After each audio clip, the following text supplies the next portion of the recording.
and they seem to describe us as TED Talks meets Oprah, but for guys.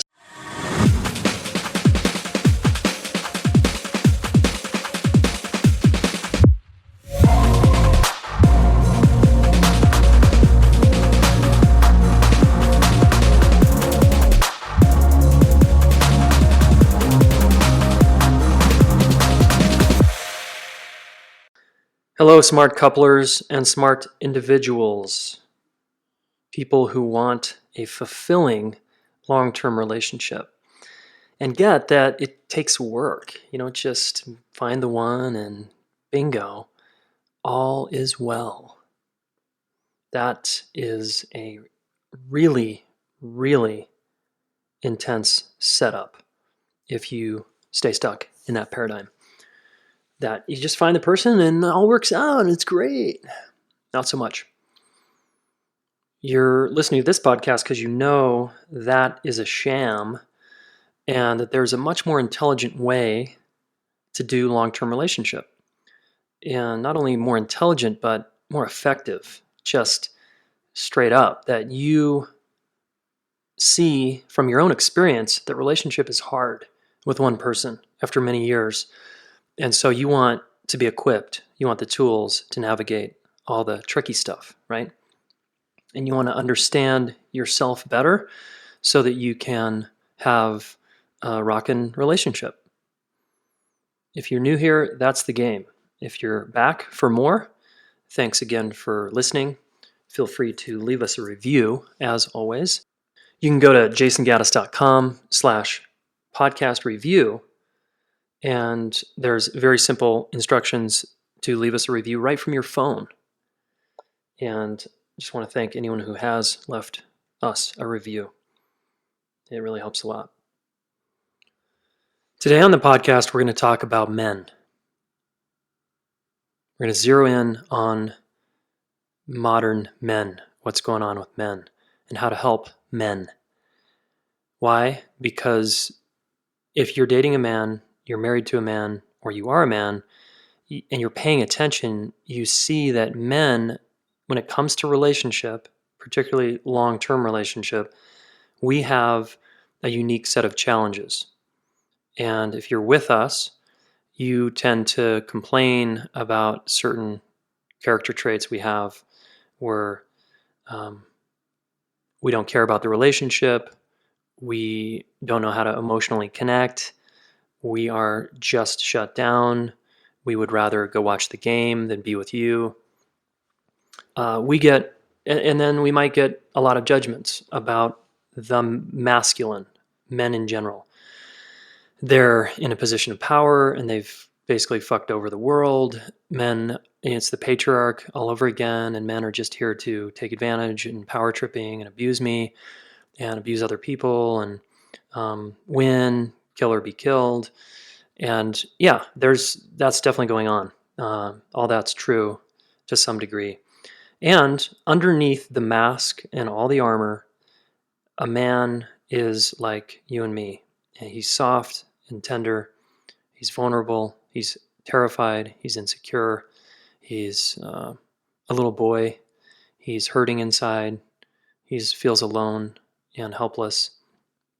When you get in an intimate space with any man, I've never met a man who I really didn't experience this with, that allowed me to get in there with him, because some men just, the armor is too thick and they're not ready yet or willing. But for men that have laid down their armor and allowed me in there, it's an ocean of possibility and vulnerability and struggle and inadequacy and you name it, it's there. So I say this in all seriousness that we men need some help, and anyone who helps men on a relational front and any man who is willing to raise their hand and ask for help, I really applaud and admire and appreciate. Personal growth to men can feel, to a man who's a conventional mainstream man who's a little or a lot emotionally jammed up and defended, personal growth looks like something weird, or it's for sissies, or he doesn't get it. It doesn't compute at all.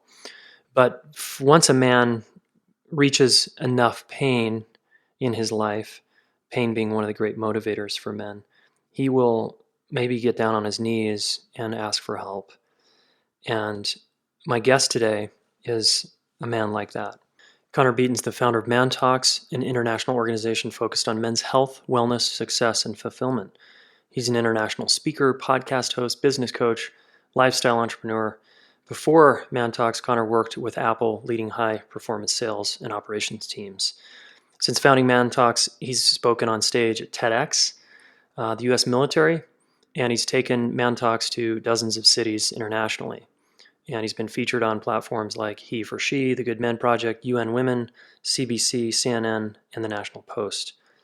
So the guy's message is getting out there, and I wanted to be one more place where his message gets out. He has a very vulnerable story that he shares with us, and I really am glad you're going to get to hear it, because it's men like Connor who are giving other men permission to go there. Because in our heart of hearts, even when we're emotionally jammed up like I was for years, some deeper part of me was desperate to be seen for who I really was. I had a smokescreen up for a lot of people, and a lot of people thought I was a great guy, and I had lots of friends.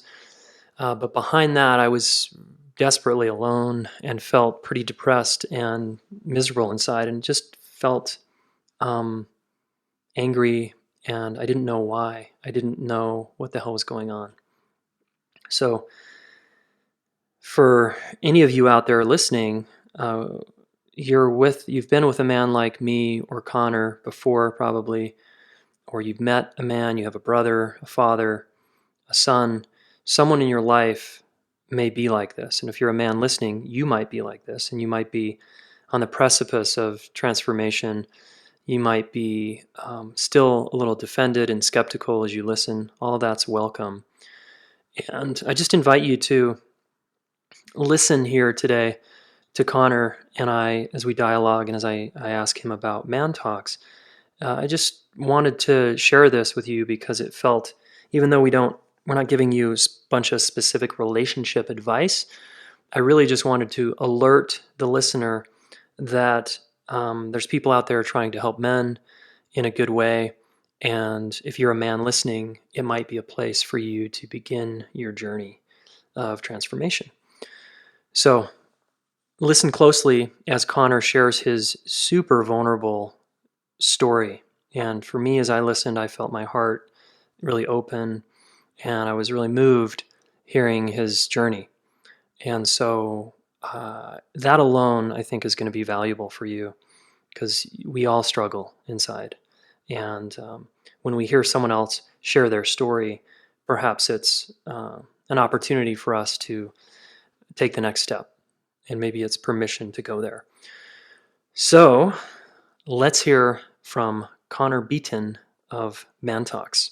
And as always, stay to the very end for your manly action step. Welcome, Connor Beaton, to the podcast. Thanks very much for having me. Yeah, man. Good to have you here. And you helped start this organization, Connor, ManTalks. Give us, what the hell is ManTalks? That's like the normal reaction right there. I love it. Yeah, so I founded ManTalks just a little bit over 2 years ago. I guess 2.5 years ago now. And really simply, before I kind of like get into it, but really simply for people that have never heard of it before or wondering what it is, we do two things. One, we do events, and two, we have mastermind groups, and we can kind of chat about that after. But for the event side of things, imagine we actually got featured in the National Post here in Canada and down in CBS or CNN Miami and a few other media sources, and they seem to describe us as TED Talks meets Oprah, but for guys. Cool. So that's how we normally get described. We find men in the communities who are making a difference and who have incredible stories. and we give them the space to share their journey or their autobiography. And when we think about how men usually learn, and have learned over the past couple hundred thousands of years, it's always through story, it's through storytelling, it's by hearing other guys' mistakes, failures, and their keys to success. So that's ultimately what we do. Wow, that's awesome. And I really appreciate that. And so what had me reach out to you is being intrigued about this whole man talks, where I guess a typical talk is a guy is up on stage and there's a bunch of men and women in the room, and the man is telling maybe a story about how he overcame an obstacle or something. Like, can you give us a little, is that kind of what it looks like? Yeah, absolutely. Yeah. So our events are open to men and women. And we usually see about 60% men, 40% women. And we actually do have special events, where we have women come in and talk about things like power dynamics between masculine and feminine, or talk about relationships, or talk about equality, in the workplace and stuff like that. So it's not just men speaking, but it's directed towards men's growth. So a typical event will have 3 speakers. It'll happen on Monday nights because I like alliteration, so Man Talks Mondays. And we'll have 3 speakers. The host will open up the evening, because by the end of this year, we'll be in about 10 cities around North America.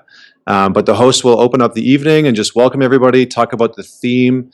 Sometimes we'll talk about relationships, or we'll talk about purpose, or we'll talk about mindset, or business, or parenting, or sex. Well, we talk about a bunch of different topics, and then the first speaker will come up and they'll share their autobiography, or like their sort of like life story, along with some really big takeaways around that specific theme.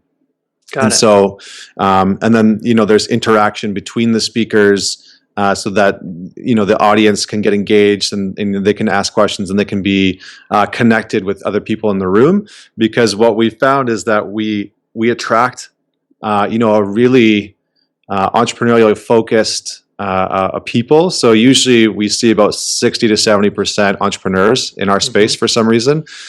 People that are very growth focused, people that are either in relationships or looking for one. That one kind of is probably 50-50. But there's power from hearing what the speakers have to say, for sure, and then there's a lot of power in connecting with other people in the room. So we've created the event in that space, because far too often we go to an event like TED, and you go and you hear people speak, but there's no interaction with other people in the room. And there's just such powerful people in the room. So we wanted to make sure that people got to connect to that. Oh, wonderful. Okay, and give us a little more context of why Man Talks. Why I'm imagining you perceived a need or saw a void or something in the collective. It was like, hey, I think we need to talk here and get men together. Like, why? Give us a little more context of why you think this is necessary, Man Talks. Yeah, absolutely. So, in complete transparency and with a little bit of vulnerability, this came out of my own challenges in the past. And I had actually struggled with a sex addiction in the past, and it had kind of ruled my life and ruled me. And I wasn't proud of it. I hurt a lot of people, and I put myself into some not so great situations, and hurt myself from a work standpoint and relationship standpoint, and I isolated myself. And while I was going through that addiction, I didn't reach out and tell anybody. Like, nobody knew what was happening behind the scenes. So on paper, from the outside, it looked like I had this great life. I was singing opera. I was traveling the world. I was in a great relationship that from the outside, by all means, was fantastic. And behind the scenes, there was just this very dark piece to my life that nobody knew what was going on. And, there's only really 2 ways that can go. One, that's going to destroy your life, and it will break you down until you hit rock bottom. Or 2, you'll catch it in time, and you'll start telling people and reaching out for help and support. And so I always tell people, you don't have to hit rock bottom to rebuild. You can catch yourself before that. Unfortunately, I didn't. I didn't catch myself, and I did hit rock bottom, and I found myself living out of the back of my car. Not because I was broke, but because I I basically, my partner found out what had been going on, and I got kicked out. And I was so ashamed of what had been happening that I didn't want to tell anybody. I didn't want to tell my family or tell my friends. And so I lived out of the back of my car for a few weeks until I finally, got real with myself that I could go and tell people and ask for help.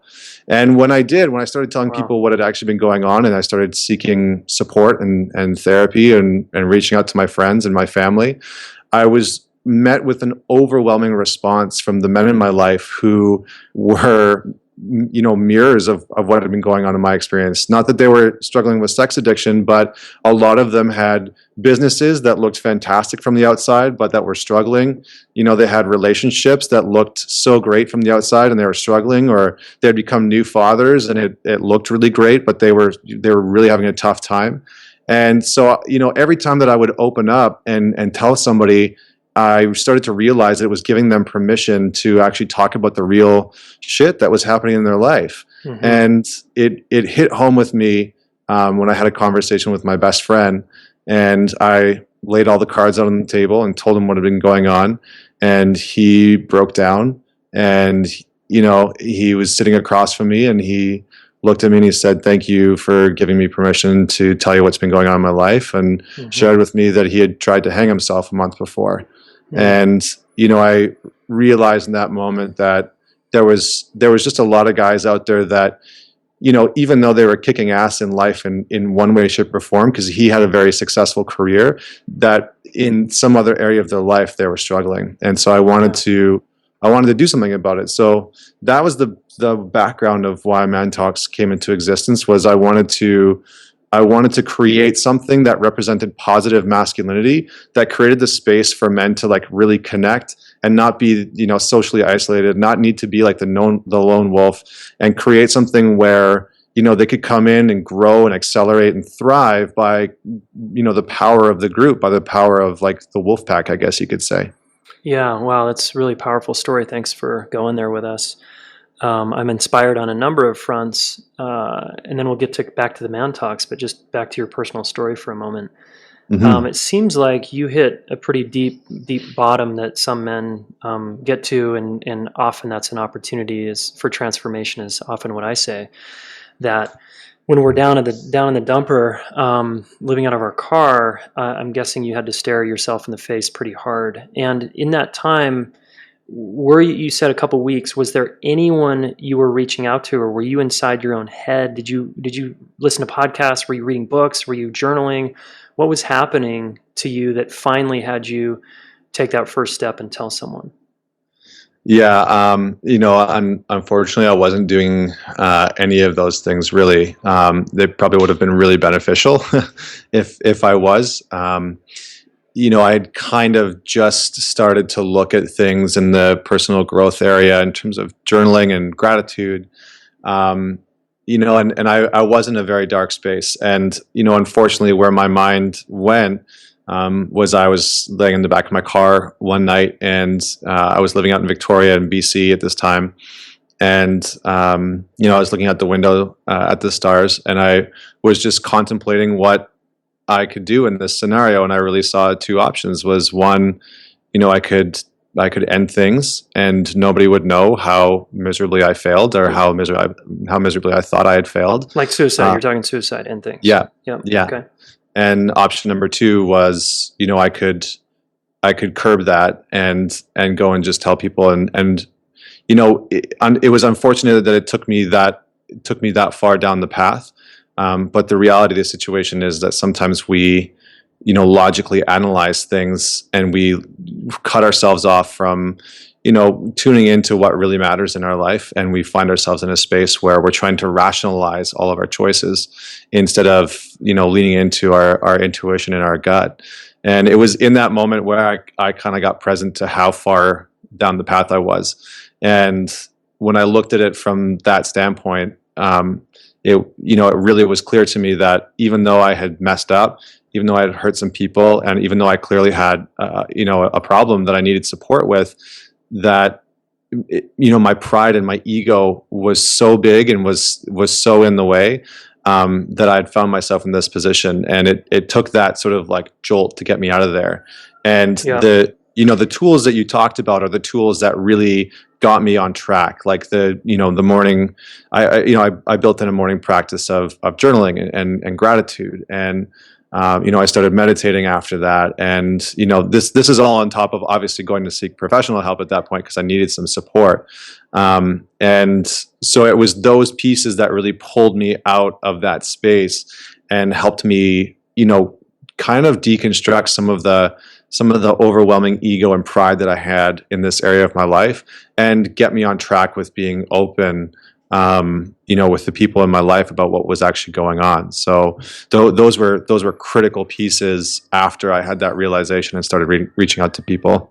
Yeah, wonderful. And as a reminder, what Connor said earlier about you can either hit bottom and it can get pretty dark, or you can downshift before you get there. And it sounds like do something about it with, asking for help and journaling and just getting out of your own world and trying to find some solutions. And that's a pretty vulnerable move. I'm guessing that moment when you finally reached out, that was like a Herculean moment for you is my guess. Yeah, I mean, in that space, it did take some serious courage to reach out to people, and I reached out to one of my friends specifically, and two of my friends actually. One's a guy, one guy and one woman, and thankfully I had people in my life who really cared about me, Mm-hmm. and they being charismatic sometimes is kind of, it can be a shield. I think for a lot of guys, we can be really charismatic and we can convince people of a lot of things, Yeah. and it's a blessing and a curse.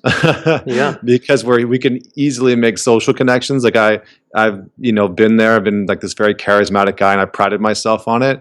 But in many ways, it was a shield for me so that I could block people from seeing what was really going on. Because I had just this easy way of creating my life in such a way that everybody thought it was amazing. Yeah, and it sounds like ManTalks, part of the inspiration there is to provide a venue and a platform and an opportunity for men to take the mask off, right? Like, guys, let's get real now. We get that, hey, you're hot shit over here, you're pretty talented over there, but I'm guessing in some other area of your life you might be struggling, and we're going to invite you into just being honest about that. Yeah, exactly. I mean, that's exactly it. You kind of hit the nail on the head. I earlier on this year, I did a TED Talk, where I was invited to do a TED Talk in front of like 2,000 people. And the title of it was called The Mask of Masculinity. And, I kind of go through that deconstruction of what it looks like to take off the mask and, some of the societal pressures that a lot of men face. And a lot of men feel like we need to live into this like hyper masculine, hyper macho form of masculinity. And one of the biggest problems with that structure and that sort of archetype is that connection with other men becomes about competition and not about camaraderie. Mm-hmm. And that is one of the biggest pitfalls, because then, competition is healthy. There's nothing wrong with competition. I want to preface this with that statement. But when all of your relationships are competition based, you never really get a chance to have true connection with somebody who can call you forward. Not call you out, not push you forward, but call you forward. Mm-hmm. And there's a difference in there for me. And, out of that experience, I also learned that what we avoid, we become. Like I was trying to avoid the reality of my situation so desperately that I ended up becoming the thing that I was trying to avoid. Yeah. And that's the really, like some people are so scared. And I'm sure there's people out there listening that are like, oh yeah, they're nodding their head, but there's a lot of people that are trying to avoid being broke, and then when they look in their bank account, that's where they are. And there's people that are trying to avoid being like their fathers and being womanizers, which is where I was, right? And then you become that, right? So it's really interesting to see that pattern, that the stronger we try and resist something, the stronger the pull is in our life, and it starts manifesting really quickly. Yeah, that's right. Tell us about what you're noticing about, sounds like, because this is gaining momentum, ManTalks, which I love, by the way, it sounds like there's some part of the message that's registering. And when we zero in on, because this podcast is about relationship, long-term partnerships specifically, what are you noticing out there with men who are married, let's say with kids, or in the long-term relationship game. What's the pulse you're getting about men in relationship? Yeah. Oh, I mean, that's a big, that's a big topic, and a big question. But I think how I would put it, somewhat simply and condensed, is that for all the men out there, I think I would ask a question, which is, do you like failing in your relationship? And the answer is no. And, the reality is that I have never yet met a man who enjoys failing in his relationship.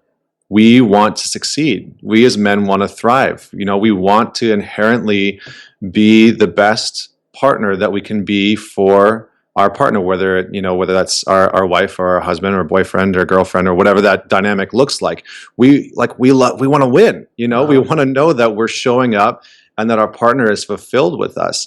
And so, it's very interesting because when you look at relationship events, traditionally it's a lot of women that are in the relationship events that are doing the work, that are showing up. And on the other side of that, there's a ton of men who are just like, they want to kick ass in their relationship. They want to be the best partner that they can be. But unfortunately, sometimes it's not socially acceptable for them to go and do that work. Mm-hmm. And, so one of the things that I've seen with ManTalks is, and I've come to learn this very quickly, and I talked about it in my TED Talk, was, for all the women that are out there, the women are permission holders. Like, for a lot of guys, women hold the permission card for men to do this type of work, or to do any type of real personal growth work. Meaning they support it. That's correct. Yeah. Yeah. Because there's been the feminist movement, which is amazing. It's beautiful. It needs to happen. And I'm 100% behind it. And on the flip side of that, men are kind of like, okay, well, what do we do now? Like, we want to support women. And so the sort of like, quote unquote, men's work side of things has really fallen by the wayside. And I think that there's a big opportunity there, because, like I said, men want to thrive. They want to show up and they want to be the best partner. And a lot of frustrations that happen in relationships is because, oftentimes a man will feel like he's failing in a relationship, and he'll be pissed, he'll be angry, he'll be frustrated, or he'll be sad, like whatever emotion is there for him. And he just doesn't know what to do to make progress on it. And so he just starts trying to fix things, right? And then he goes out to his buddies and he tells them everything's fine. Exactly. Yep. And then he goes to the bar, or he goes out, he has like the normal friend circles where it's not socially acceptable for most guys to go and be like, listen, I'm frustrated with my partner, and like, I don't know like how to fix things, and I feel like I'm failing. Like, that's just, that's still not cool. That's failure as a man. Yeah. Like, that's like the ultimate failure, to say like, I'm screwing up, or even to be more vulnerable. Like, imagine one of your buddies came to you and said that there was like a sexual problem there, like that would just be, that's like a no-go, Yeah, sure.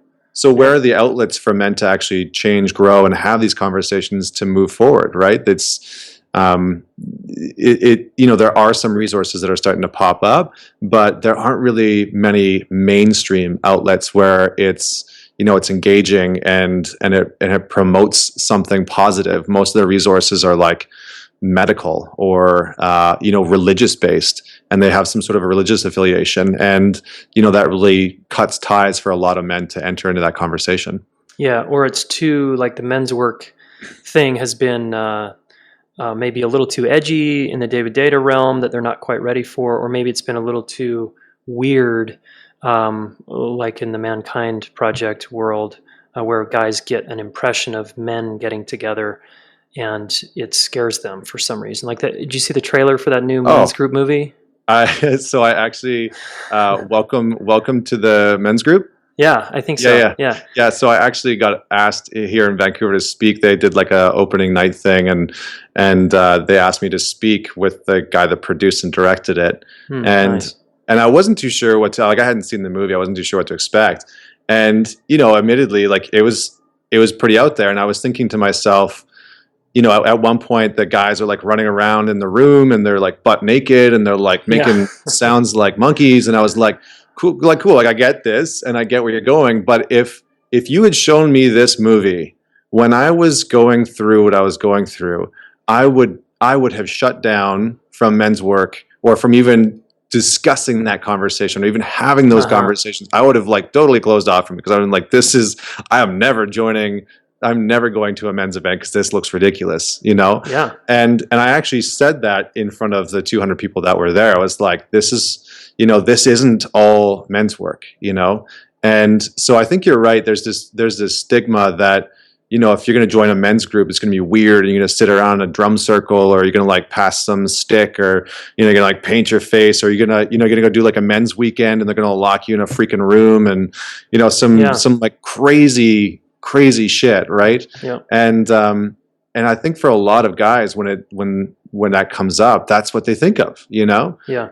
And so we, you know, with ManTalks, again, like I wanted to create something really mainstream, something really accessible, and still have real conversations and create real growth, but not need to do like these extreme things.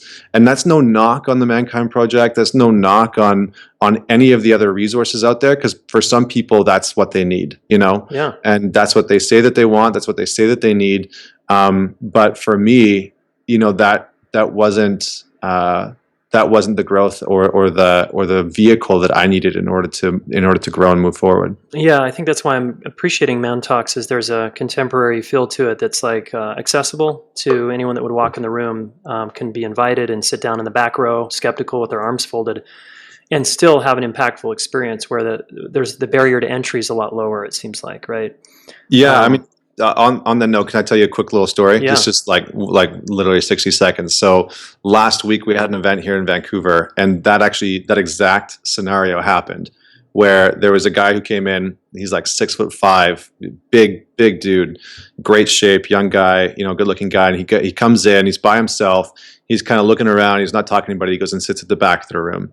And, you know, I get up there, do my thing, talk about what the event's going to have happen. The first speaker comes up, does his thing. You know, we do some interaction after the first speaker. Second speaker goes up, he does his thing, and he ends up talking about his, he's like a professional athlete, and he talks about his addiction, his battle with alcohol and depression. And, you know, very powerful story. And then after that, I got the audience to connect with other people and talk about the one thing that they've been avoiding. And because the guy said that he got down this path because he was avoiding his alcohol problem. And so after the audience connects with one another, I bring them back in and I said, so what are some examples? Like, can you share with the rest of us what some examples have been of what you've been avoiding? And the guy at the very back of the room, this 6'5" dude, puts his hand up. And so I said, yeah. And he stands up and he says, I've been avoiding my sobriety. And you know, it was just so powerful. And you know, there was a therapist there in a room that connected with him, and he followed up with me a few days later and said he had booked his first session, that he was checking himself into rehab. And I was just like, that's incredible, you know, just out of a 2-hour event. And, you know, here was a guy who's a super successful financial planner here in Vancouver. And you know, his life's on a completely different trajectory for the better because he came to, you know, some talks. Like, it's incredible. Yeah, it's powerful. Again, this is like just this what you said about men and connecting through story. You know, your story alone today for the listener gets to be really impacted. And again, it's permission for a man to have problems and struggle. And then once there's admission there, like, I admit this is going on, then I can actually get some resources and tools. Totally. So just love the man talk vibe, and we'll definitely include that in the show notes. Cool, Connor. Winding down here, what advice do you have for men, if particularly we're talking about that thing of no man wants to fail in a long-term partnership? For the guy that's interested in this conversation, you know, we're not talking about sports or money necessarily. We're talking about guys who are in committed relationships or might be single, wanting a family or wanting a long-term partnership. What parting advice or words of wisdom do you have for these guys?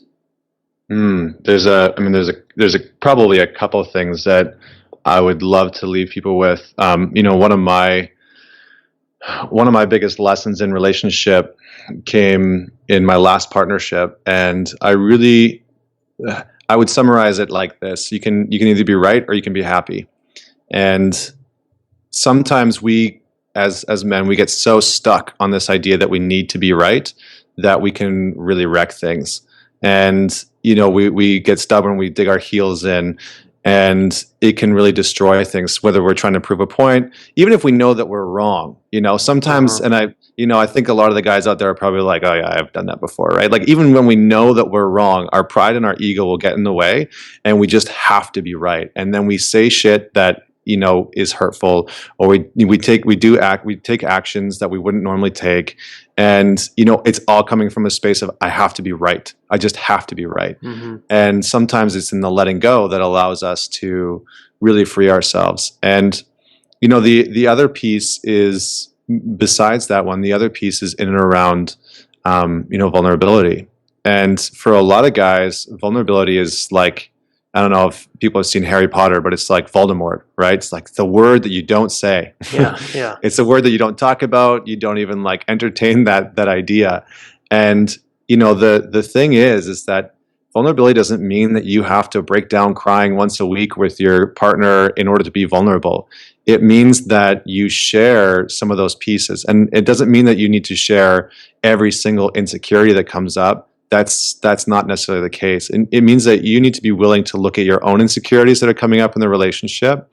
And, many of them you'll want to process with yourself or with some of your guy friends or whatever the case may be. But some of them you might want to bring into the relationship, and I think that's one of the biggest pieces. And then finally, using the phrase, and this is something that in my current relationship has been so powerful, using the phrase, what if this wasn't about me? And in communication, it'll shape the way that you communicate. What if this wasn't about me? How would I ask a question differently? Would I engage differently? Would I would I give advice differently? Because more often than not, we try and fix problems when that's not what is looked for. I don't know if you ever saw this video called "It's Not the Nail," and it's a guy and his partner, and they're talking, and she's got a nail in her forehead, and he's pointing at the nail, and she's like, "It's not about the nail. I just want you to listen to me." Yeah. That's the like quintessential thing between men and women. Like, women want to be heard, and we want to try and fix. And so when we can let go of that need to be right and that need to fix, then we can actually hear them and create the space for them to really show up and soften. And we provide a space that is so powerful when that happens. Yeah, agreed. Beautiful. Yeah.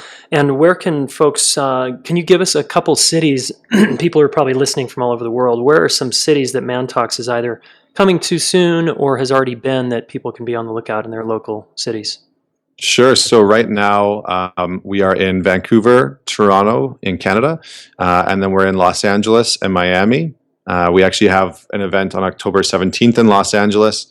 And then in the very short term, we'll be launching in Calgary and Ottawa and Edmonton in Canada.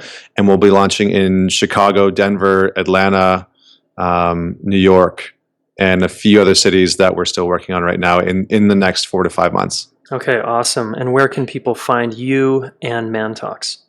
Yeah, I mean, the easiest thing is to go to mantalks.com, either on the website, or you can go to the Facebook page and community. I'm pretty active on there. It's just, ManTalks on Facebook. The other thing is they can check out Twitter or Instagram. We got a good following there. Obviously, that's just at ManTalks. And then, we also have a pretty kick-ass podcast.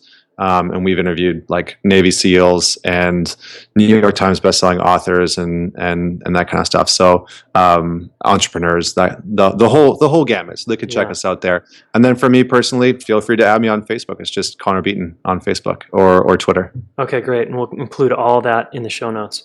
Connor Beaton of ManTalks, thanks again for your time and your heart and helping the men out there. Thanks very much, Jayson. Okay.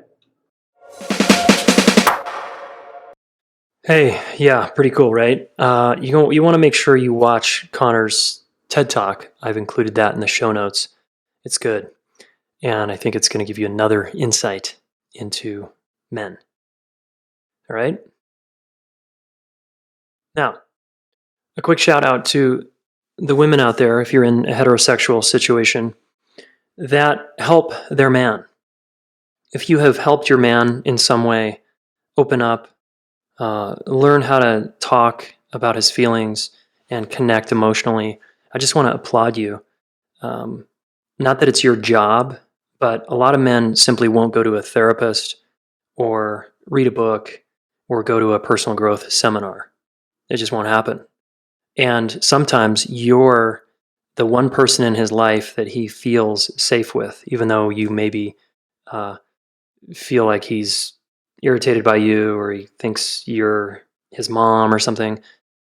There's some part of him that's grateful to have a confidant like you.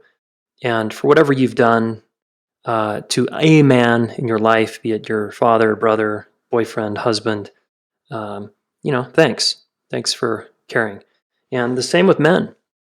There's men out there leading men's groups and men's circles and men's workshops. And just as I said to Connor, I really appreciate any man who's helping the brothers out there because I just know what it's like to be seen by everybody as having it together and I'm great and I'm fine and telling myself that.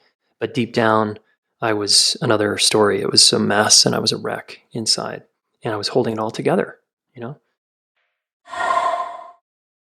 And finally, if you're a man who's actually done work on himself and put in the work, and this isn't new to you, but you're a man who has evolved and transformed himself, thank you. Thank you for caring about yourself like that. All right, so what is your action step today? Well, I'm going to give you 2 specific ones. Number 1, go to jasongaddis.com/men to learn more about being an empowered man relationally and sexually. These are 2 big pain points for a lot of men, relationships and sex, and where men think they're doing pretty well, but behind closed doors, they're feeling pretty inadequate or insecure and posturing over it. So if you connect with this at all and you want to deepen your relationship skills or you face some sexual blocks and overcome some sexual challenges and get more empowered relationally and sexually and step into your warrior seat, go to jasongaddis.com/men, MEN. And I've got a free training for you in there that you can watch. And it's really good. It's really good.